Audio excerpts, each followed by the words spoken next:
About 2 years ago, in late 2014, early 2015, I was exposed to the Flat Earth theory.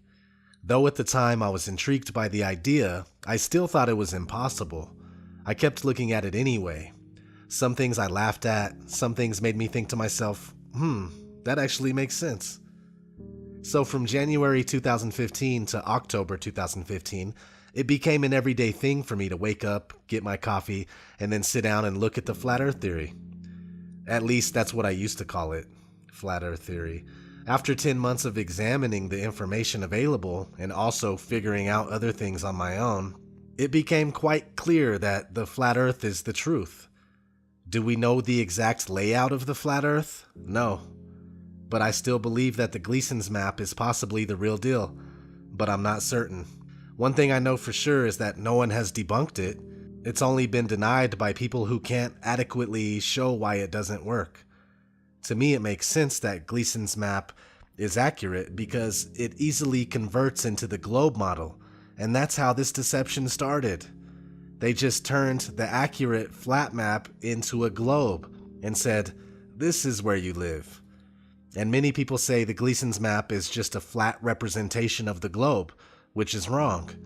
If you look at the bottom corners of the map, it clearly states that the sun moves in circles around the tropics, meaning that the creator of the map knew that the Earth didn't move.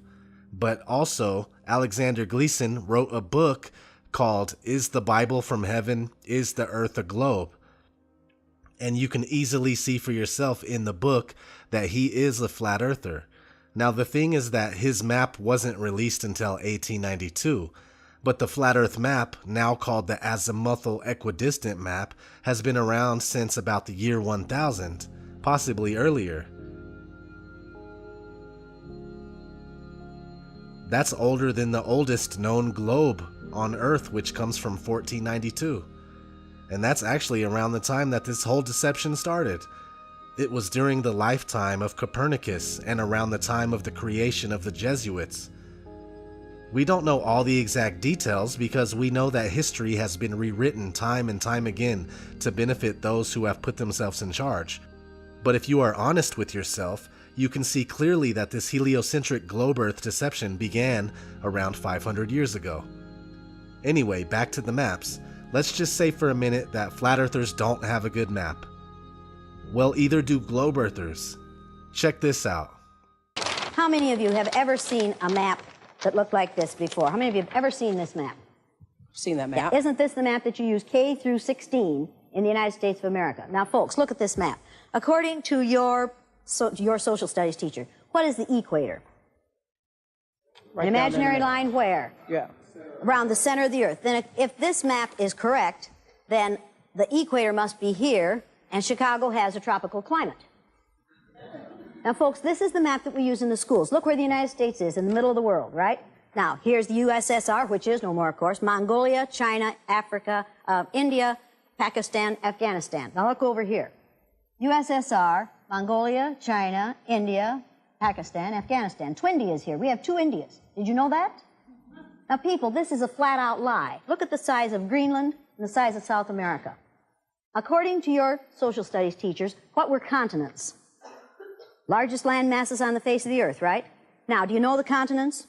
Africa, Asia, Australia, Antarctica, Europe, North America, and South America. Did I say Greenland? Well, Greenland isn't a continent, but it's a huge landmass according to this map, right? The map is a flat-out lie, people. If you read the legend on the map, here it says, in fact, South America is actually 9 times larger than Greenland. Are you saying the map is wrong? Oh dear, yes. Look at Greenland. Okay. Now look at Africa. Okay. The two land masses appear to be roughly the same size. Yes. Would it blow your mind if I told you that Africa is in reality 14 times larger? Yes? Here we have Europe, drawn considerably larger than South America. When it's 6.9 million square miles, South America is almost double the size of Europe's 3.8 million. Alaska appears 3 times as large as Mexico, when Mexico is larger by 0.1 million square miles. Germany appears in the middle of the map when it's in the northernmost quarter of the Earth. Wait. Relative size is one thing, but you're telling me that Germany isn't where we think it is? Nothing's where you think it is. Where is it? I'm glad you asked.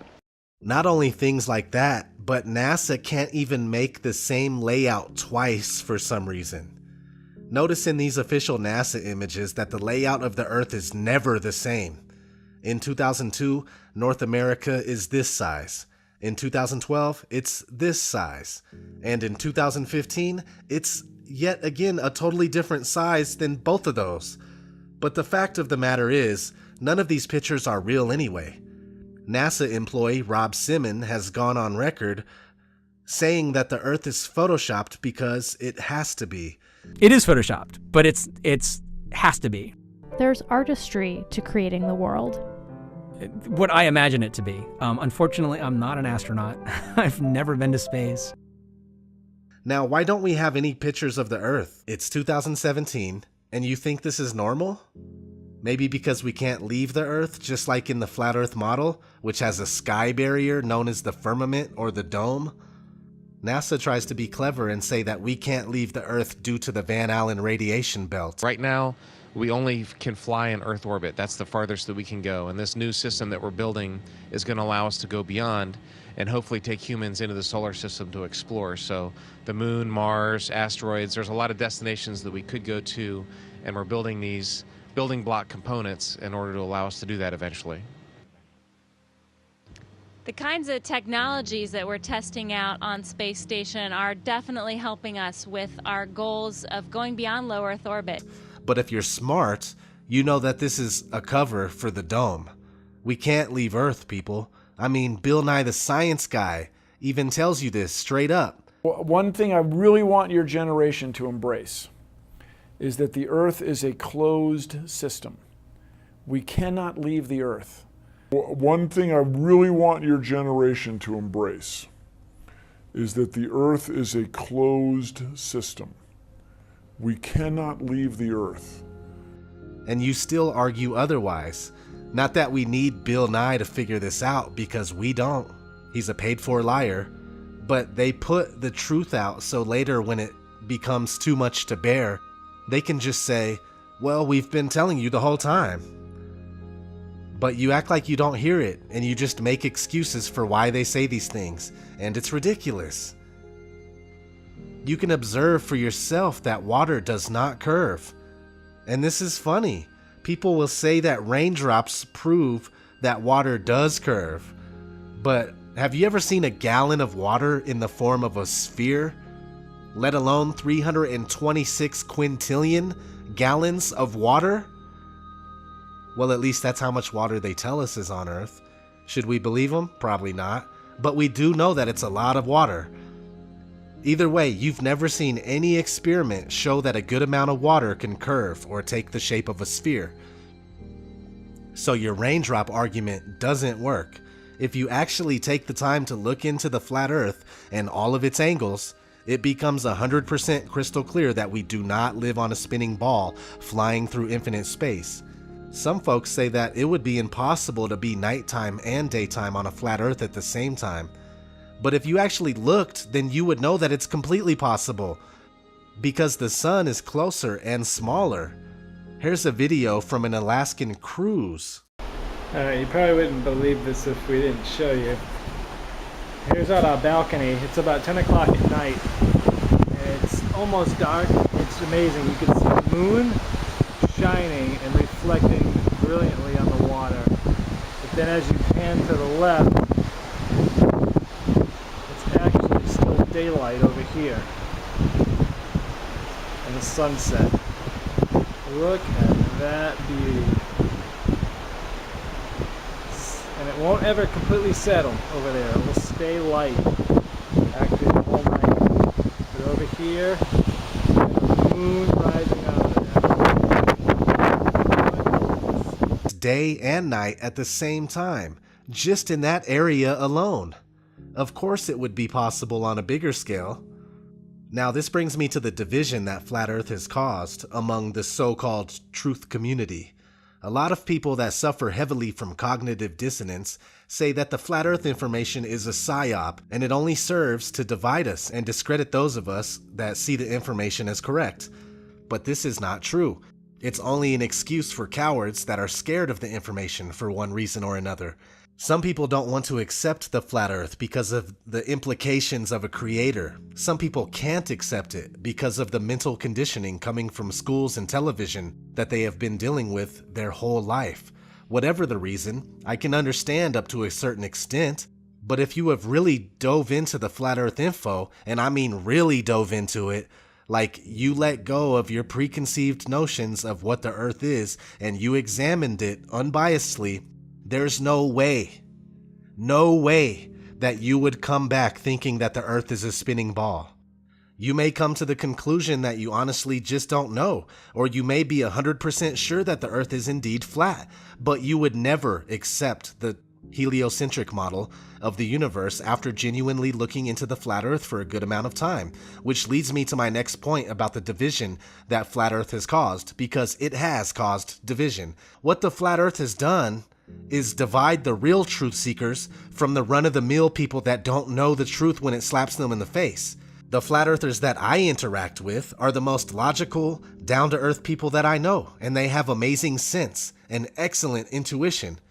Don't get me wrong, there are people that are imitating flat earthers and they pretend to be absolutely batshit crazy in order to discredit the flat earth, and there's most likely genuinely crazy people that are flat earthers. Or at least they come off as crazy, so it's not good for the flat earth cause. But that's to be expected. There's some very crazy people in this world, flat earthers or not. So anyway, what gets me is people that claim flat earth is a complete psyop and it's bullshit, like Zachary K. Hubbard, for instance.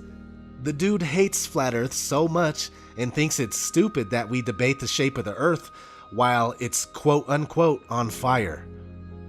The flat earth theory, which has been pushed on the truth community for going on 2 years, is a psychological operation that has 3 purposes. To distract us from things that are important. For example, we live on Earth. It doesn't matter what shape Earth is on fire. And for all of you who've made it your priority to argue what shape the Earth is while the Earth is on fire, just think about what you're doing. Why are we debating the earth while the earth is on fire, he says. Yet he has no problem making videos about what he eats for breakfast. Hey, Truth Seekers, welcome back. Zach here. A lot of people ask me, what do I eat for breakfast?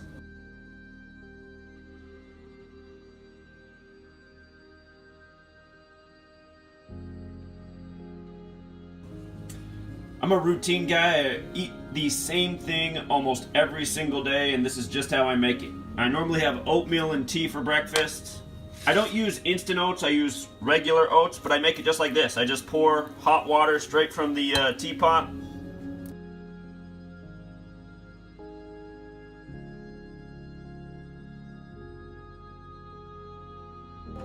Got your results back. And, I'm sorry, but the test was positive. You're a basic bitch. The guy has to be one of the biggest idiots on YouTube, and he has been caught lying several times. Yes, I gave him a shout in my Pizzagate video, but that's before I even started watching him. I mean, that was the only video I seen from him at that point was one Pizzagate video. And I thought the information was good.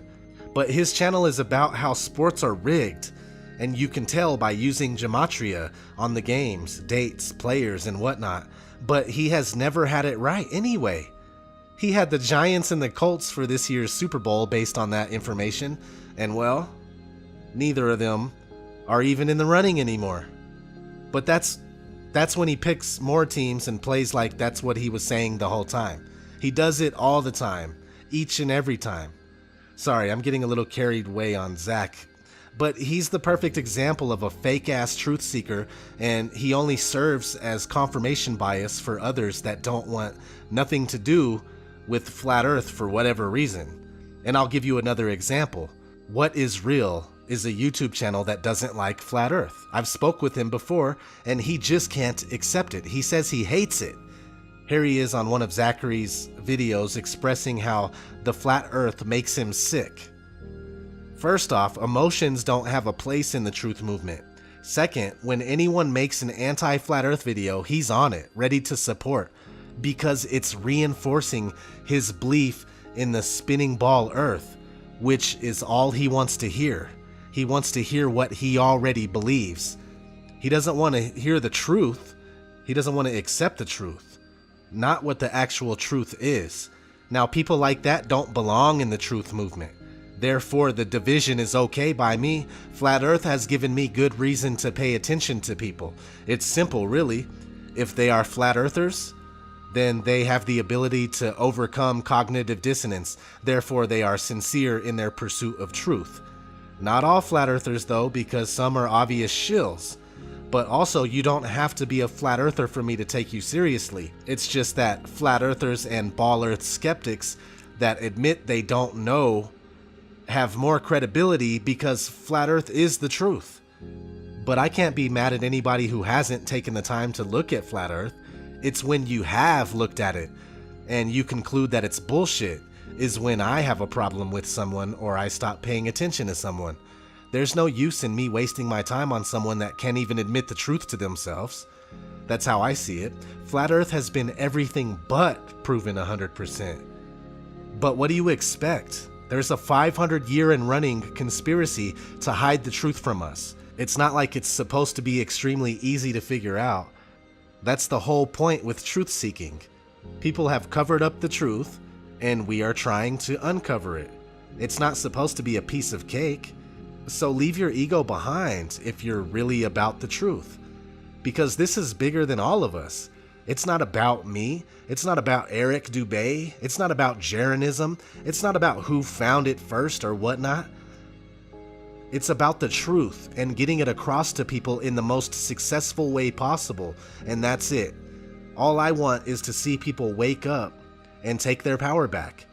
At least take their minds back. That's where the power is. That's what they have done to us. They've taken our minds. The flat earth truth does away with all of the mind control. It does away with the bogus theory of evolution. It does away with the dinosaur deception. It does away with the lie that there are aliens out there. And though we still end up with more questions than answers, our minds are freed. And that's how real change is going to happen in this world of ours. Thanks everybody for listening. This has been ODD TV, and I'm out.